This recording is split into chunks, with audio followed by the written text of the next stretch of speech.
So you have had an amazing career. You've been active for over 50 years. Where do you draw inspiration and energy for your work? First of all and foremost, it's my faith and belief in God. And that's very important to me. And through my singing and through my prayers, to encourage the people to enhance their faith in God. But with it, there is a saying in Hebrew, which is taken from the book of Genesis, from the first book of the Bible. Et achai anochi mevakesh. I look for my brethren. And so I've been, besides my own synagogue, Fifth Avenue Synagogue in New York, which I'm there now 46 years, I was always running to places to sing for Jews and of course for Gentiles, doesn't matter. Most of the music that I sing is Jewish, but we explain it and we encourage people to do it. So my encouragement and energy is because I just love people and I want to give people as much as I can. And when I started coming here to Moscow in May 1989, I wanted for many years before to come. And when the opportunity came, I just moved in. And here I am. Wonderful. Can you talk about the origins of the Moscow Jewish Cappella Choir? Of course. So the Joint Distribution Committee, the American Jewish Joint Distribution Committee, had a meeting in 1988 with Mr. Gorbachev and some of his government, and they wanted to begin helping with Jewish things to Russia to start moving forward. And so we, how shall I say it? They give me again the question, I'm sorry. Can you talk about the origins of Yeah. the Moscow Jewish Right. Cappella Choir? So they suggested to Mr. Gorbachev and to his ministers that they would like to move in at the beginning with music. And so the government, and he said, not a problem, move on. And so they asked me to come here, no money paid. I just did it for the bottom of my heart, or top of my heart. And went to come here. And my wife and I came in May 1989. And it was a threefold mission. Number one, to give concerts. I gave 2 concerts at the Tchaikovsky Hall in Moscow. Number two, to see if we can establish a school, an academy for cantors, because there was a problem. The people were not qualified to do services in the synagogue, and that's, I am also a distinguished professor at Yeshiva University in New York. And so to investigate the possibility of establishing the academy. And number 3, to establish the choir. I said that Russia has such a tradition of beautiful choral singing, and there must be a Jewish choir of men with the famous Russian basses, beautiful tenors, baritones, to sing this most classical, finest Jewish music, liturgical and folklore, to sing it and to move around all over. At that time, at least, it was still the Soviet Union, and then Russia, of course, and just to give encouragement to people through this beautiful music, which they were deprived for so many years. My 2 concerts at the Tchaikovsky Hall were the first concerts since before the revolution of Jewish liturgical and folklore music. So immediately we searched for a conductor and for singer. There was at that time the Cantor in the great synagogue in Moscow, and he started helping. There was another conductor, and then we found immediately Sasha Tsaliuk, who is a graduate of the big conservatory of music here. I still remember his grandfather from pictures when I was a young man, a little boy, growing up in Israel. And so all together, and that was the #1 choir, I sent hundreds and hundreds of pages of music because they didn't have anything here. And that's how we started the choir. And I always like to say that it's sort of my baby, but today the baby is 30 years old. So how many members did the choir have initially? How many members does it have now? We always spoke about between 20 and 25 first-class singers, first-class voices, first-class musicians.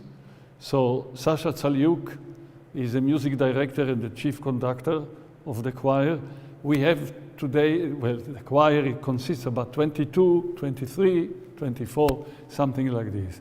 And we meet each other a lot, all over Europe. The last time we met in Israel, and prior to that, a few months before, they were with me in Berlin for a concert with the symphony orchestra and the chorus and myself singing as a soloist. So I love the choir, and thank God we get to see each other fairly often. Not very often, but fairly often. So how many times have you been in Russia since Oh, the 80s? I lost count. I must, well, the last time I was here was 5 years ago, and that's unacceptable. I want to come more often. I tell you, Moscow today is absolutely beautiful. I remember in 1989, it was a disaster, and they really did something good here.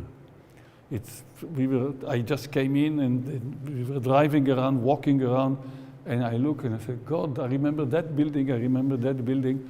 I must have been in Russia. I've been to Moscow and St. Petersburg. I remember on the first visit, I was also in Tashkent, in Uzbekistan. It was part of the Soviet Union at that time. And today I am the honorary chief cantor of Vilnius, and I'm the honorary chief cantor of Riga. So I think that in Russia itself, specifically Moscow, at least 10 times, maybe even more. Wow. There were years that I used to come twice a year because I started to teach also to the cantors. Sometimes not even with a concert, just to fly in for a week and to give the material, and they all sat with machinkes, as I call it, with little recording devices, and they learned, and today they are spread all over. So how has Russia and Moscow changed over the years that you've been coming? Well, as I said, Moscow is unbelievable. Moscow and St. Petersburg, these are the main Russian cities that I've been. It's unbelievable. It really is gorgeous. It's beautiful, clean. We were walking today in the street, and the streets are clean. The buildings are clean. They're all painted. You can see the grandeur that was once, and they're trying, I suppose, to bring it back, which is nice. So it's beautiful. Thank you. Can you talk about the performance that you will hold on Thursday? How did you select the repertoire? The repertoire is selected within 10 minutes because I know the pieces. Sasha performs it with the choir, with some of the members of the choir as soloists whom we trained to sing those pieces. And Sasha and I said, Sasha, tell me, what do you want to do? He sent me an email. Today we work with email backwards and forwards. telephone and the WhatsApp and all these gadgets. And so we decided within 15 minutes, we decided the pieces that I'm singing, all liturgical, some a little heavy, but some are very lovely melodies, happy melodies, but they are all elegant, well arranged musically, will be performed to the highest possible musical level, because I specialize, and that's why I like Sasha Tsaliuk so much, because he and I broadcast on the same wavelength. We understand, he understands, I understand him, he understands me, and over the years it's like my son, or my young brother, or whatever. I don't check birthdays. But no, seriously, so we decided on the repertoire very quickly. It's not a problem, because we've been doing it in many other places, so why not here again? We haven't done it in Moscow with me for 5 years. Time to do it again.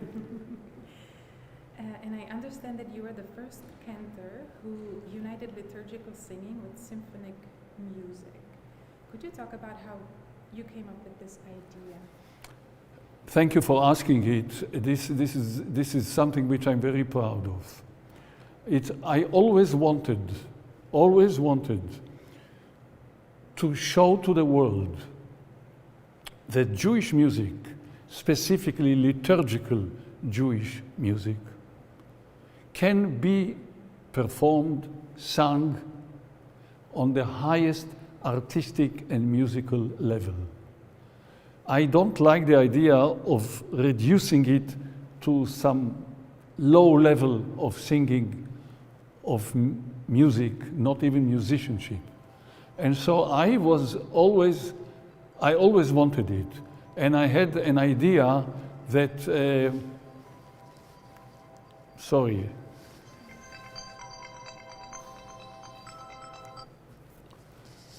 I'm so sorry. Yeah. Let's continue, then you can edit it maybe. Yeah, you said you always had the idea. Yeah.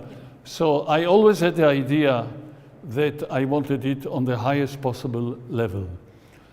I wanted it to be, maybe it's not the right thing, but the music, which is so beautiful, to be done with the orchestra and chorus, if possible, not like opera, but because opera is not a religious thing, although sometimes they have prayers there in the opera, but on the highest possible level, because that, with an orchestra, that will enhance that kind of music. I remember it was May 1989 when I came the first time, the first concert in the Tchaikovsky Hall in Moscow with a symphony orchestra. And the first concert, as I said, since the revolution. The choir was not in existence yet, so it was only myself with a full symphony orchestra, 80 piece.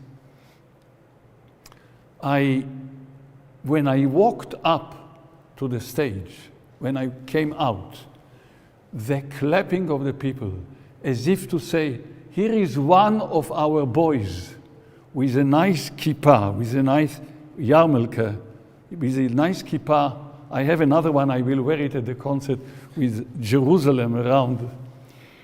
Coming out dressed up with like any opera singer, with a beard, coming up to sing in front of the full symphony orchestra.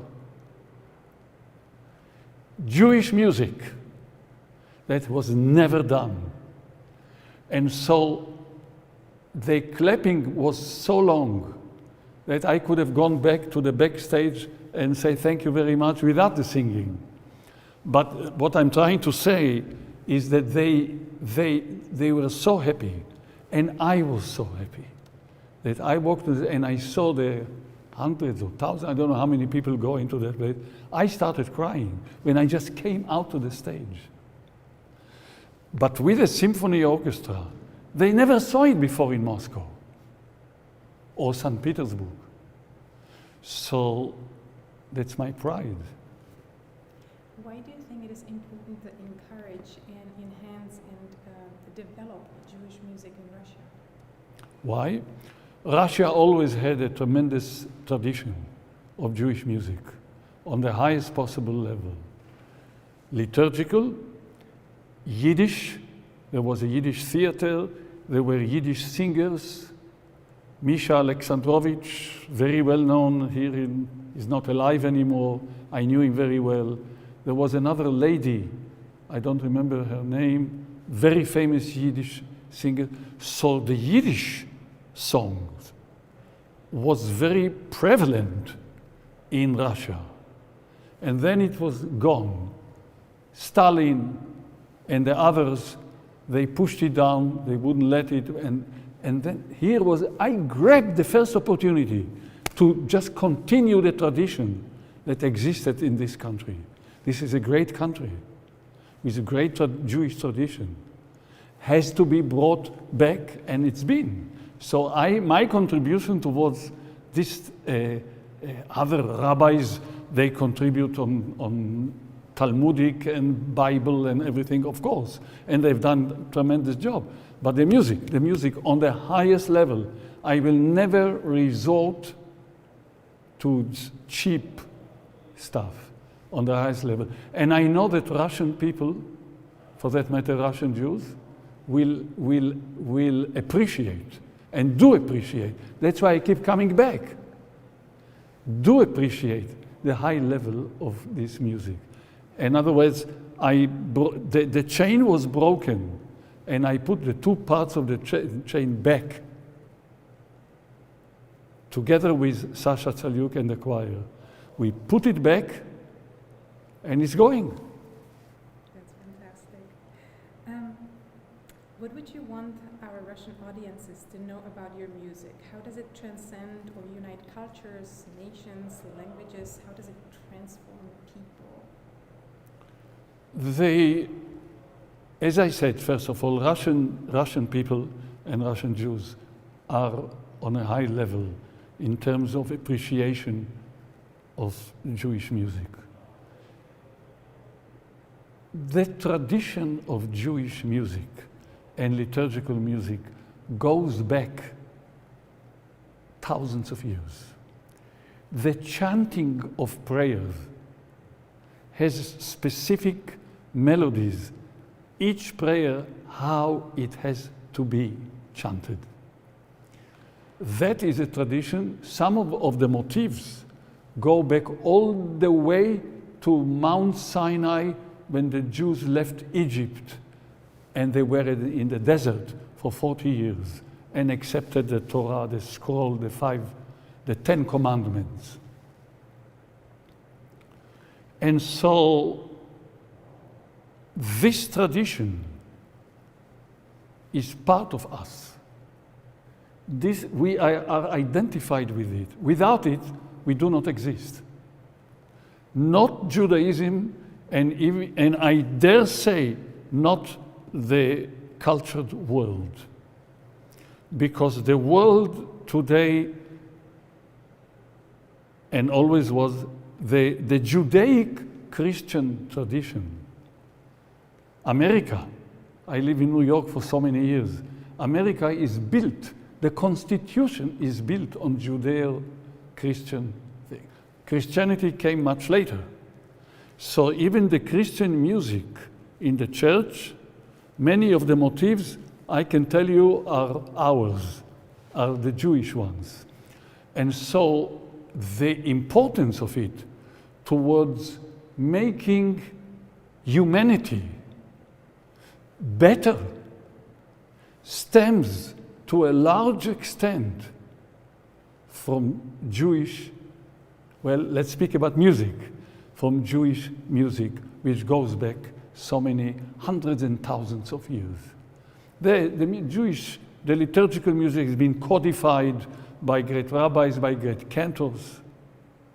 For example, in the Middle Ages, when Jews were not allowed to study Jewish texts, how could it be preserved?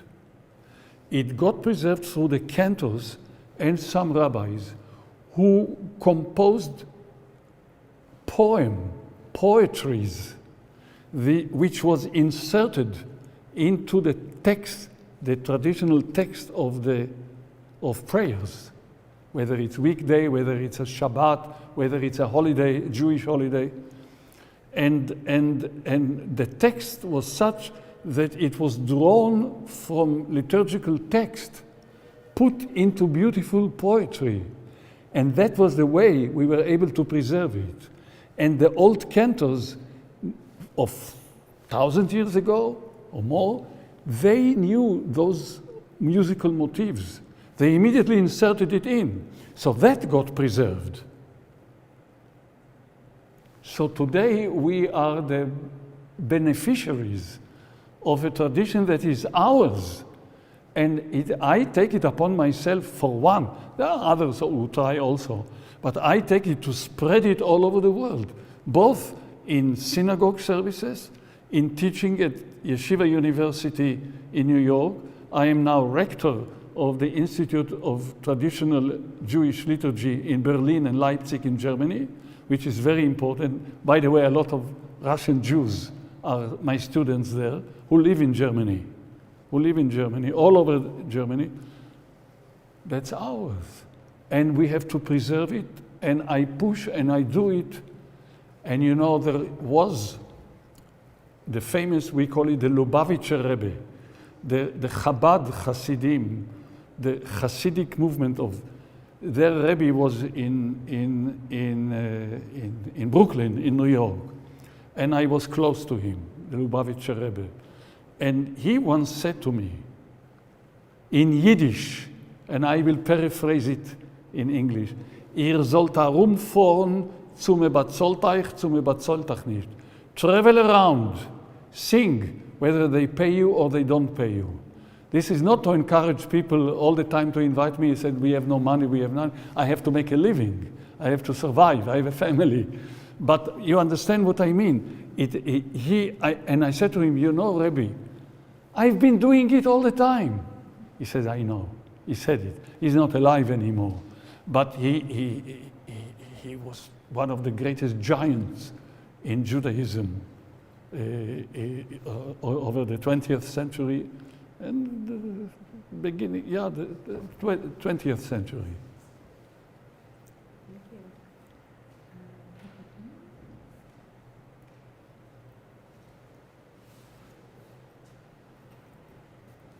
Those were all my questions. Is there anything else that I haven't asked that you would want to share? I would like to say, if I may, something short.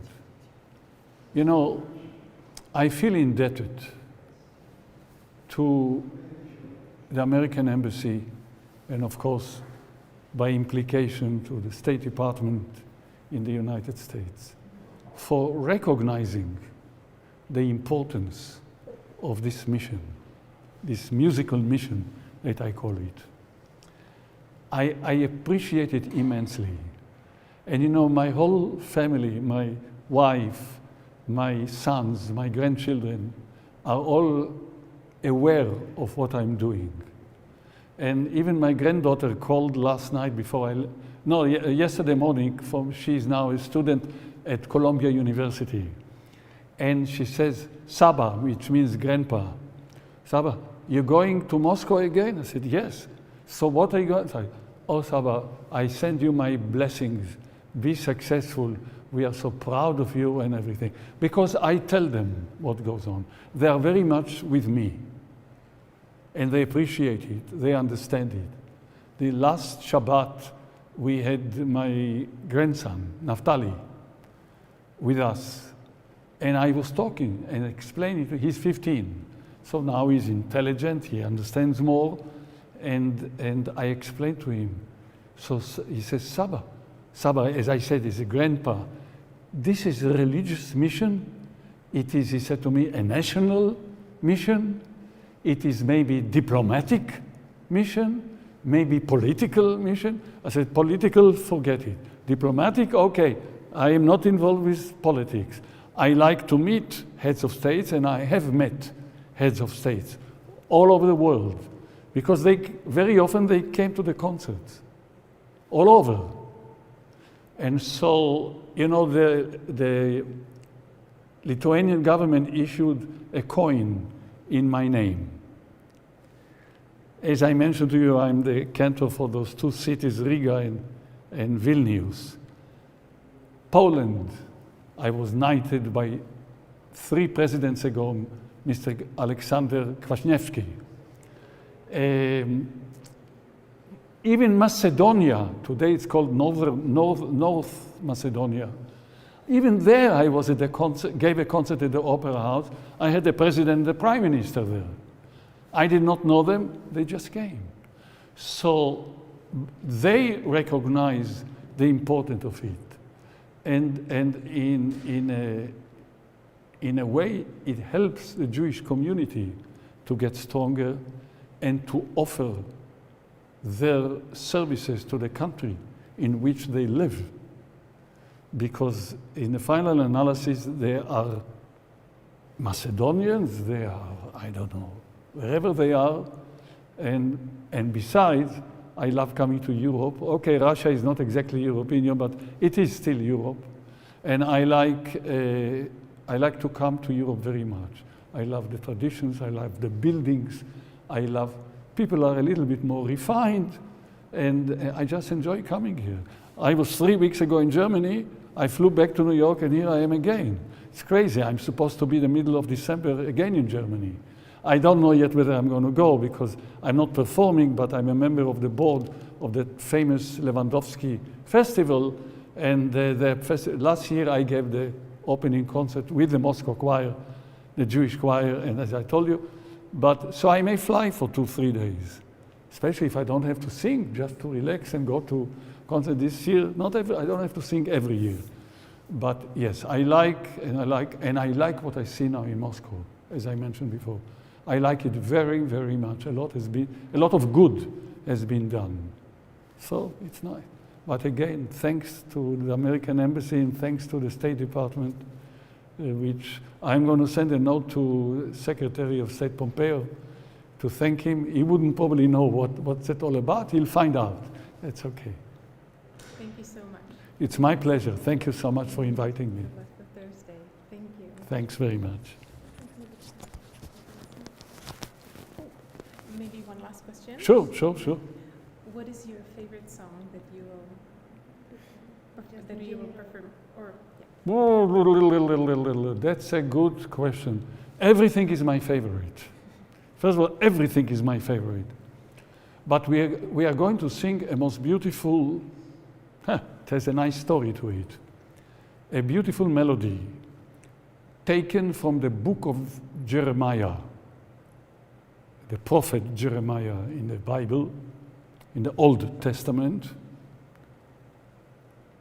And we chant it on New Year, the Jewish New Year. It talks about, you are my child, Ephraim, like a little boy, like a toy. That melody I found in Palm Beach, in Florida, in the United States, in a garbage can. There used to be, many, many years ago, he died in the 1930s, famous cantor, Rosenblatt. And at the home of his granddaughter, they were throwing away a lot of things. They saw music, they didn't care. And I got a telephone call at 9 o'clock in the morning. I live in New York, of course. And at 2 o'clock, I was on the plane to Palm Beach. I said, don't touch it. I found this melody, and first thing I did, I rewrote it properly. And who got it, the first one? Sasha Tsaliuk, with a choir. And so and we've been singing it all over. It's a lovely melody. And what I tell the public, there is also a Sim Shalom, give peace to us and to the world, to the Jewish people, to the world. But this one, I will tell the people, sing, if you know the melody, sing it with me. If you don't know it, sing it anyhow. So I think that's a favorite. It's not difficult. It's not a heavy piece that needs a lot of interpretation to be given by myself and the choir and together. It's just a lovely, lovely melody that people can walk out and still hum it. So, Haven Yakir li Ephraim, my son, my dear lovely son Ephraim, like a little boy, like a toy.